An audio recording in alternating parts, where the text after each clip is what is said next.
back to my truck. Been a while, huh? So, what's new? Oh, you don't say. Dock workers striking? A union? Oh. Cash grab. Got it. So let's talk about it for a second, okay? I've heard a little bit about it, but I think I've got a good grasp on it. A good enough one to at least form my own opinion. These guys are going on strike because they're afraid of automation. They don't like big spooky computers. Ooh. They don't want robots to help them do their jobs. Ooh. Well, here's the thing. Automation is a business decision. All right? It helps keep costs down. I understand on one side of the coin, these guys want to protect their jobs. I mean, you see it every day at Walmart. 18 checkout lanes, only 2 people scanning groceries, and the rest are all automated checkout lanes. I get it. I truly do. It sucks because I don't get an employee discount for scanning my own groceries. But anyways, these guys are being led by somebody who makes $900,000 a year. Okay? That's their union steward or whatever the hell you want to call them. $900,000 a year. And in order to even be considered to go back to the negotiation table, he states that these people should get a 70% raise over the next 6 years. Well, let's take a look. The median wage of a longshoreman is $39 an hour. That's a healthy chunk of change. And they're whining and crying that they're not making it? Let me tell you something. I've been a repair technician for automotive and heavy trucks for 25 years, and I don't make that kind of money. Do I think I should? Absolutely. But I'm happy to take what I can get. All right? $39 an hour to load and unload boats. And this guy in charge of it all says he has no qualms with destroying our economy to get what he wants. Think about that for a second. He doesn't give 2 shits and a fuck about you, your families, and your ability to provide for them. Okay? All he cares about is himself and the little whiners below him. The second he made that statement, in my opinion, and this is just an opinion, all right, that makes him an enemy of the country. When you were talking about bankrupting us because you want to drive prices up through the roof. What do you mean drive prices up through the roof? All right, I'm going to draw out a little rinky-dink map here, all right? Instead of getting stuff produced here in the United States, people choose to import. So we got to pay the farmer over in country A to produce, we'll say, strawberries, all right? Then you got to pay the truck driver in that country to pick up the strawberries and bring them to a warehouse, okay? They get sorted by warehouse personnel. Then eventually pulled from a shelf by more warehouse personnel and loaded into another truck, which then goes to port. Then you got longshoremen over there loading the boat. Then you got to pay for the boat. Then longshoremen over here, warehouse personnel, truck drivers, and then you got the store clerks loading the shelves. all of their salaries gets paid for through those little items that they're bringing into the country. Okay? We'll say, for example, I don't know what the price is. I don't shop that often, but we'll say $10 for a box of strawberries. All right? Now these guys want a 70% raise. What's 70% of 10? Well, you just went to $17 for that same package. Seems a bit much, don't you think? Or we could produce it here, either commercially or privately. Personally, I like the private method. All right? We don't need to rely on other countries, especially when we can do it here ourselves. But people seem to think, you know what? I'm just lazy. I'm just going to go to the store and get it. People seem to forget that we were raised to learn from our history, right? So we are not destined to repeat it. But certain bits of our history bears repeating. What am I saying? You can't afford something, right? What do? You make it. During the Great Depression, we had a lot of that going on, didn't we? Then, our grandparents, those of us of the Gen X variety, our grandparents were alive and well during the Second World War. Most of our grandparents, our grandfathers all served in that, didn't they? All right? What did Grandma do? Well, if she wasn't putting rivets into a bomber, she was raising kids or, growing what's known as a victory garden. Well, what's a victory garden? Well, during World War II, the farms are still going, but we still had to feed all of our fighting men and women. Well, that took precedence, so they had rations.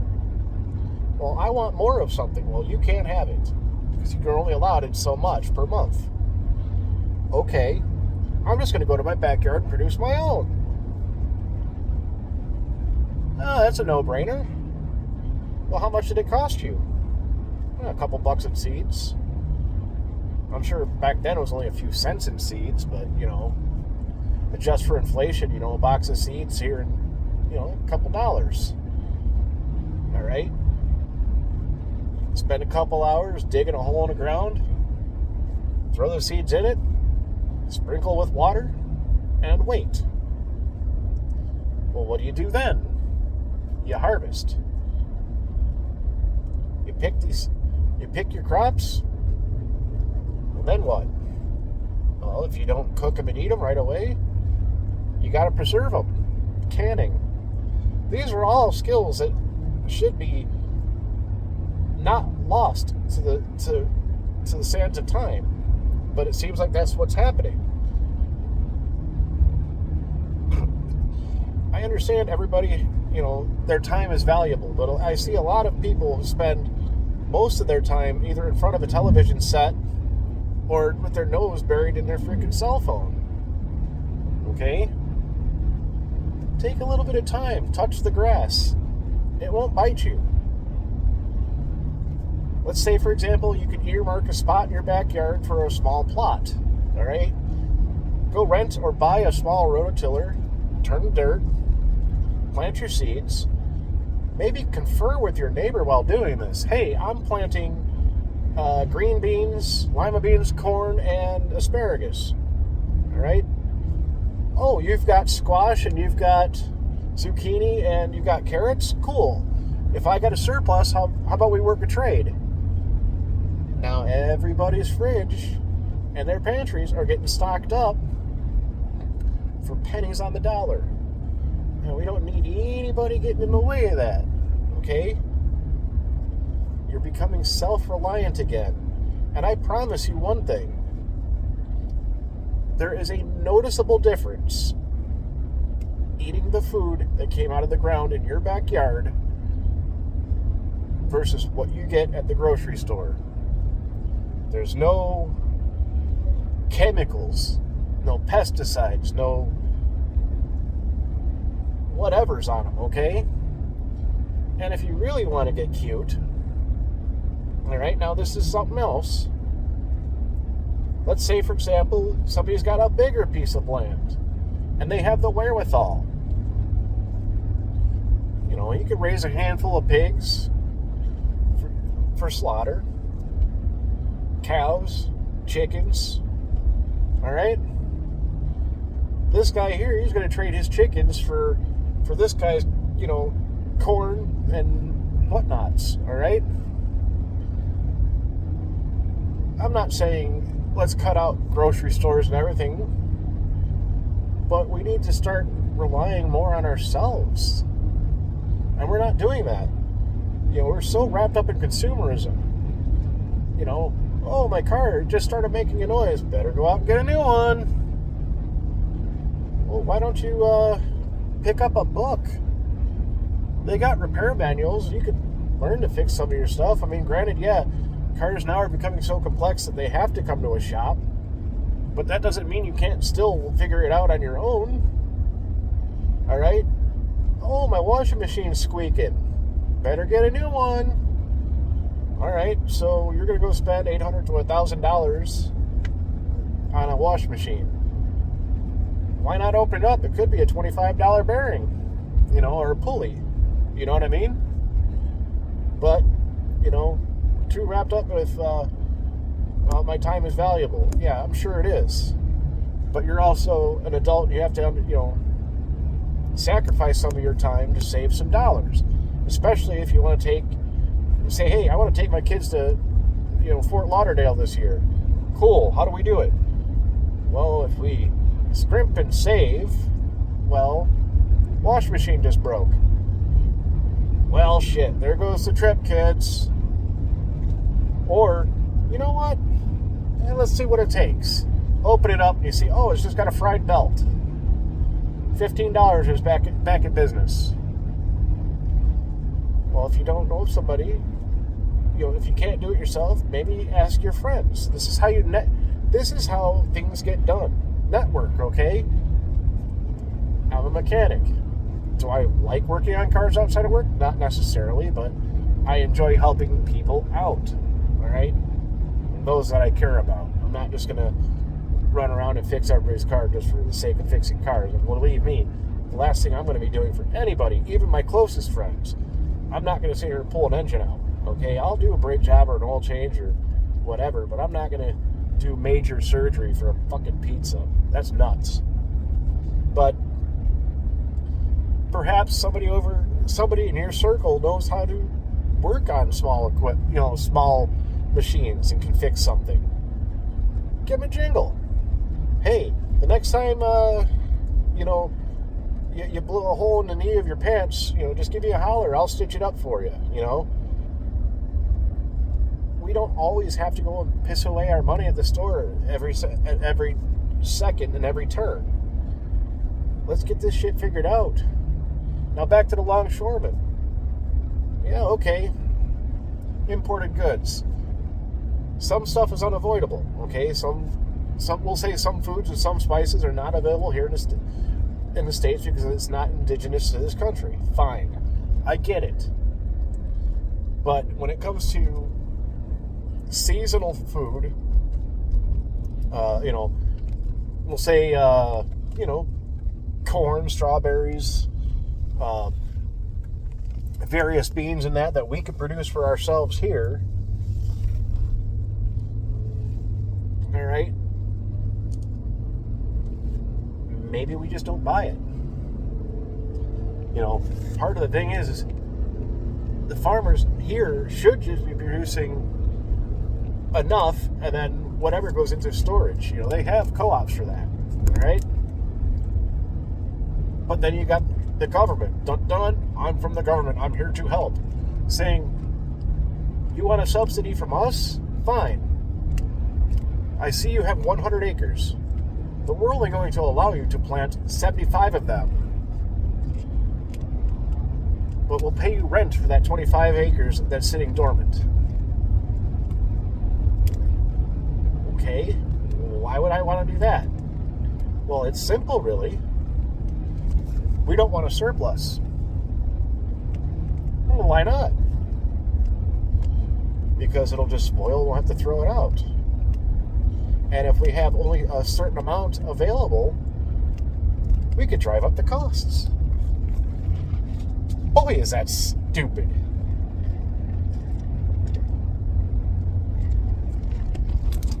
I get it, it's all about the almighty dollar, but whatever happened to just take only what you need? Okay? It's just greed. And it's disgusting. Okay? Well, why do you think it's okay to charge so much to fix my car? Well, I work in a skilled trade. You're paying for my knowledge. Okay? I didn't just wake up knowing how to do all of this. I had to go and take specialized training. And I continue to take training. Otherwise, if I don't, technology is just going to pass me by. And then I'm just going to be left behind. But that's my business. You know, we need to get away from this whole union crap. I'm going to tell you right now, unions have been the biggest racket since the inception. All right? I get it. When unions first, came about, there were way different labor practices, all right? Wages weren't all that great. They offered no benefits or any kind of protection for the employee. So they formed unions.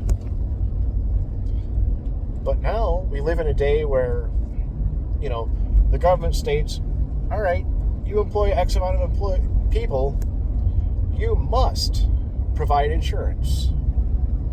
All right. Oh, we got this thing. It's called minimum wage. All right. Every state has a minimum wage.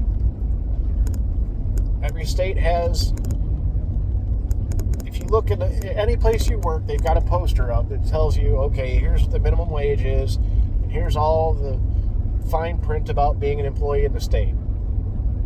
Okay, you got to be 18 to be able to do this job because there's machinery that could hurt you. If you're under, a certain age, working as a minor, you can only work so many hours a week. Okay? There are laws and rules in place to protect you, the employee. Okay? And the employer must follow this. Otherwise, there's hell to pay. We don't need some fat cat in a union to do that for you anymore. And all he's doing is sitting there collecting. This guy with the longshoreman, and I think I've already said it once in this video, this guy is making $900,000 a year to represent the longshoreman. It's almost $1 million. What does he need more money for? Get him out of there. $39 an hour. And you hear him, I was listening to Fox this morning, and they're talking to some of these guys. Well, we work long hours, and we got to be away from our families. You chose this job, first of all. I work long hours, too. There was times when I was working 16 hours a day, 6 days a week, all right? Made great money. But that was the choice I made. Yeah, sure. I'll take on the extra time. Most jobs, full-time job is 40 hours. Anything after 40 hours is considered overtime. So, yeah, when I was young and, had more energy and didn't have anything else to do with myself after work, abso-freaking-lutely, I soaked up the freaking overtime like a sponge.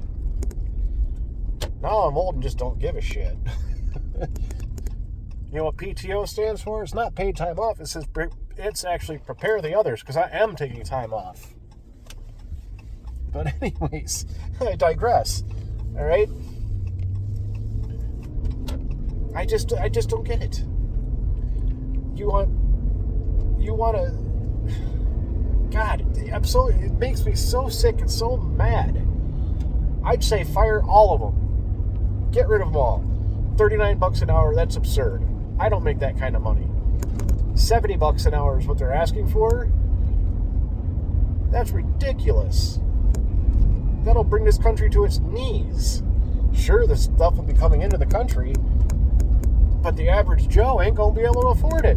So it's just going to rot on the shelf. If it doesn't just get stolen because people get fed up with it and they just, do what they got to do to survive. And I don't condone that either. I mean, yeah, you got to survive, but stealing ain't it. But anyways, we have people coming into this country by the bus load, by the airplane load, swimming, running, jumping, crawling into this country, all in pursuit of the American dream, okay?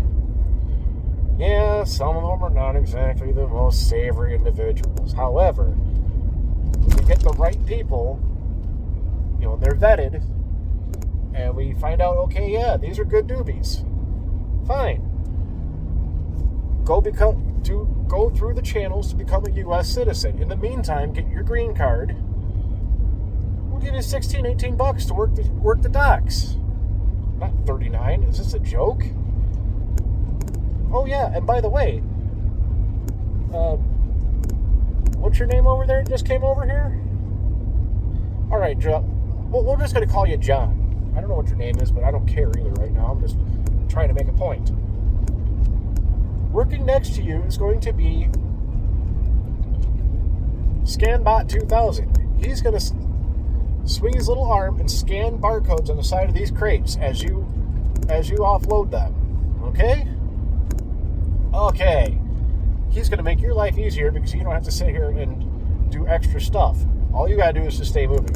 Got it? Good. Oh, wait, what? Conveyor belt? Fuck yeah, dude. Now you don't got to go very far. Just right off the boat onto a conveyor belt. There's going to be somebody at the other end catching it with his forklift. It's a win-win. Now you get to realize some of the American dream. You're making some bucks, more than you're making back home.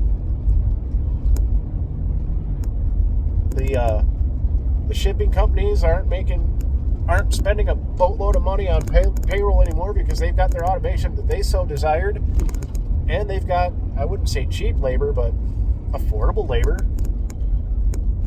And because of the fact that the labor is not ridiculous, the price of the goods that are going to market aren't going to reflect that. Now, I might not be the smartest peanut in a turd, but in this little pea brain, it makes sense. I hope it does for you too. Why don't we have a civil conversation about this in the comments below? See ya.